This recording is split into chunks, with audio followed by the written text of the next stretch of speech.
सर्दियां अपने शबाब पर हैं, मुंह से धुआं निकल रहा है और धुंध की चादर ओढ़े मौसम ने सबको अपने सर्द मिजाज का एहसास करा दिया है। इस मौसम में खान पान का अपना ही मजा है। ये बात भी सच है कि ऐसे मौसम में भूख भी बहुत लगती है। आलम यह हो जाता है कि गर्मियों में जिन चीज़ों को खाने से हम बचते हैं, सर्दियों में वही चीज़ें हमें भाने लगती है। सर्द मौसम में गर्मा गर्म और तली चीज़ें देख हमारी जीभ ललचाने लगती है। गर्मा गर्म गाजर का हलवा और जलेबी खाने को भी ना नहीं कर पाते। यही हाल मक्खन के साथ आलू और गोभी के पराठे और पकौड़े का भी होता है, और साथ में चाय हो तो मज़ा ही कुछ और है। सर्दी में ऐसा खाना खाने का नतीजा ये होता है कि हमारा वजन बढ़ने लगता है। फिर हम अपने बढ़े हुए वजन को लेकर परेशान होने लग जाते हैं। कई बार तो लोगों को समझ नहीं आता कि सर्दियों के मौसम में वजन क्यों बढ़ जाता है। अब इस मौसम में हम अपनी सेहत का ख्याल कैसे रखें, क्या खाएं जिससे वजन कंट्रोल में रहे। हेल्दी नेशन के इस एपिसोड में इसी पर बात करेंगे। नमस्कार, मैं हूं अदिति शाह और आप देख रहे हैं न्यूज़ नेशन। जानकारों की माने तो सर्दियों में वजन बढ़ना नॉर्मल है। सीनियर न्यूट्रिशनिस्ट स्मृति ने वजन बढ़ने के 3 कारण बताए हैं। पहले वो 3 कारण क्या है, ये जान लेते हैं। आइए जानते हैं कि ये 3 क्या ऐसे रीजंस हैं जो कि अफेक्ट करते हैं आपके वेट लॉस जर्नी को, स्पेशली इन विंटर्स। तो सबसे पहले हम जानते हैं सोशल कॉज के बारे में, उसके बाद psychological reasons and then scientific reason. तो सोशल कॉज वो ये है कि इस सर्दियों के टाइम में बहुत ज़्यादा गैदरिंग्स होती हैं, चाहे वो स्मॉल हो या ग्रैंड हो, और जब आप ग्रुप में मिलते हैं तो वाकई कुछ आपको अच्छा सा खाने का मन करेगा। अच्छा इन द सेंस बहुत rich in fat, rich in carbohydrate. तो वो ये एक सबसे इम्पॉर्टेंट एक रीज़न है जिसके वजह से आप हाई कैलोरी कंज्यूम कर लेते हैं। सोशल, साइकोलॉजिकल और साइंटिफिक रीज़न के अलावा हमारी बॉडी में बहुत सारे केमिकल लोचे भी होते हैं जो हमारे वजन के बढ़ने का बड़ा कारण है। कई हार्मोन्स जैसे लेप्टिन हार्मोन्स, ग्रेनिल हार्मोन्स जिसे भूख हार्मोन्स भी कहा जाता है, या कोर्टिसोल हार्मोन का भूख और वजन से काफ़ी गहरा रिश्ता होता है। पहले बात करते हैं लेप्टिन हार्मोन्स की। जानकारों की माने तो इस हार्मोन की वजह से हमें बार बार भूख लगती है। यह हार्मोन हमें बताते हैं कि हमारा पेट भर गया है। लेप्टिन हार्मोन का काम है कि आपको सेटाइटी फील कराना, कि आप सेटिस्फाइड हो गए, आपने जितना खाया आपको अच्छा लग रहा है कि ठीक है, you are full. But winter जब आते हैं, विंटर वाले डेज में जब आप बहुत ठंडी वाले दिन आते हैं, तब इसका जो लेवल्स है, जो लेप्टिन हार्मोन का जो लेवल है वो कम हो जाता है।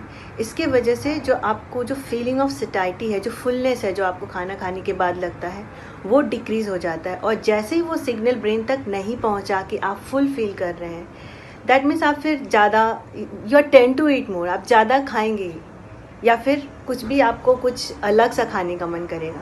तो जैसे ही आप ऐसा कुछ फ्राइड आइटम्स या कुछ ऐसा चटपटा या कुछ अलग सा ही रिच इन फैट और कार्ब्स, ऐसा आप कुछ खाते हैं, उसके बाद आपको लगता है कि यस आई एम फुल। तो वो साइकोलॉजिकली आपको लगता है कि यस आई एम फुल। वो जो बट वहाँ पे ये हार्मोनल शिफ्ट है, तो इस कारण आपको फिर भूख ज़्यादा लगती है। ये तो हो गई लेप्टिन हार्मोन की बात। अब बात करते हैं ग्रेनिल हार्मोन की, जिसे भूख हार्मोन भी कहते हैं। यह हार्मोन कैसे काम करता है, आइए जानते हैं। जब सर्दियों के दिन में या फिर विंटर का जब टाइम आता है, तब ये जो हार्मोन है, इसका जो लेवल्स है वो ऐसा पाया जाता है कि ये बढ़ जाते हैं। तो इनके बढ़ने के कारण आपको जो फीलिंग ऑफ क्रेविंग्स है फूड का, या जो आपको खाना खाने का बार बार मन करता है, वो थोड़ा सा इंक्रीज़ हो जाता है, या आपको ऐसा लगेगा कि आपका एपेटाइट इंक्रीज़ हो रहा है। तो आप फिर ज़्यादा खाने लगते हैं। आप ज़्यादा खाने का मतलब अगेन आपका कैलोरी है जो है वो ऐड ऑन होता जा रहा है। लेप्टिन और ग्रेनिल हार्मोन के अलावा कोर्टिसोल हार्मोन भी बढ़ते वजन की एक वजह हो सकती है। कोर्टिसोल हार्मोन को स्ट्रेस हार्मोन या तनाव हार्मोन भी कहते हैं। न्यूट्रिशनिस्ट स्मृति की माने तो सर्दियों में कोर्टिसोल हार्मोन लेवल बढ़ जाता है, जिससे हमारे खाने का पैटर्न बदल जाता है। हम ज्यादा तला भुना खाने लग जाते हैं, जिससे ना चाहते हुए भी हमारा वजन बढ़ने लगता है। कोर्टिसोल लेवल की, जो कि एक स्ट्रेस हार्मोन है, विंटर्स के दिनों में इसका लेवल्स बढ़ा हुआ पाया जाता है। अब जैसे ये लेवल्स बढ़ा हुआ होगा, अगेन आपका जो एपेटाइट, आपका जो फूड पैटर्न है वो चेंज हो जाएगा। आपको इस टाइम पे जो भी कार्बोहाइड्रेट रिच फूड है ना, वो ज़्यादा खाने का मन करता है। तो ये एक ऐसा रीज़न है जहाँ इसलिए आप फ्राइड आइटम्स और समोसे, कचौरीज और इस तरह की चीज़ें ज़्यादा खाने लगते हैं। तो ये सब कुछ आपके ब्रेन के सिग्नल से कनेक्टेड है। तो आपको वहाँ पे इंटरनली बहुत ही स्ट्रांग होना है, आपको सिग्नल देना है ब्रेन को, नहीं मुझे माइंडफुली खाना है, मुझे यही खाना है। इन हार्मोन्स के अलावा सीनियर न्यूट्रिशनिस्ट स्मृति ने 2 न्यूरोट्रांसमीटर्स सेरोटोनिन और मेलाटोनिन हार्मोन के बारे में भी बताया है, जो हमारे वेट लॉस जर्नी को काफी हद तक अफेक्ट करते हैं। हार्मोनल शिफ्ट के बाद मैं 2 न्यूरोट्रांसमीटर की बात करना चाहती हूँ, जो कि विंटर में आपके वेट लॉस जर्नी को अफेक्ट करते हैं। ये हैं सेरोटोनिन एंड मेलाटोनिन। सेरोटोनिन का काम होता है आपके मूड और फूड दोनों को रेगुलेट करना। आपको अच्छा लगेगा, आप अच्छा खाएंगे, पर आप कैसे खाएंगे ये उसके लिए वो सिग्नल ब्रेन तक पहुंचना ज़रूरी है।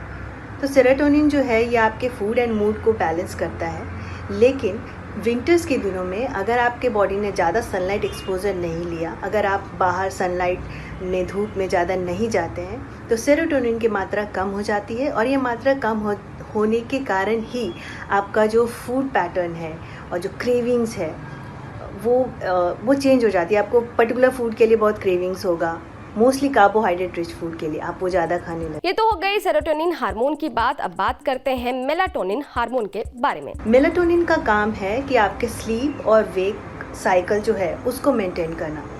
विंटर्स के दिनों में क्या होता है, जो कि दिन आपके जो शॉर्ट होते हैं, तो आपको अगर आपका स्लीपिंग पैटर्न, जैसे अगर आप बहुत लेट सोए और आपको जल्दी उठना है और फिर वापस आप अपने जो डे टू डे लाइफ का जो शेड्यूल है उसमें रहते हैं, तो अगर आपका वो स्लीप वेक साइकिल डिस्टर्ब है यहाँ, तो फिर अगेन आपको जो क्रेविंग्स हैं कभी भी कुछ भी खाने की, वो बहुत बढ़ जाएंगी। तो इसको भी करेक्ट करने के लिए आप अपने स्लीप पे बहुत ध्यान रखें। जितना अच्छा साउंड स्लीप होगा, स्ट्रेस कम होगा, कोर्टिसोल लेवल भी कम होगा और आप माइंडफुली खाएंगे। तो सुना आपने सीनियर न्यूट्रिशनिस्ट स्मृति ने क्या कहा। सर्दियों में वेट लॉस करना इतना मुश्किल भी नहीं है। खैर, ये वीडियो आपको कैसा लगा? इस वीडियो पर आपकी क्या राय है हमें कमेंट बॉक्स में ज़रूर बताइएगा। मिलते हैं हेल्दी नेशन के नेक्स्ट एपिसोड में। देखते रहें न्यूज़ नेशन।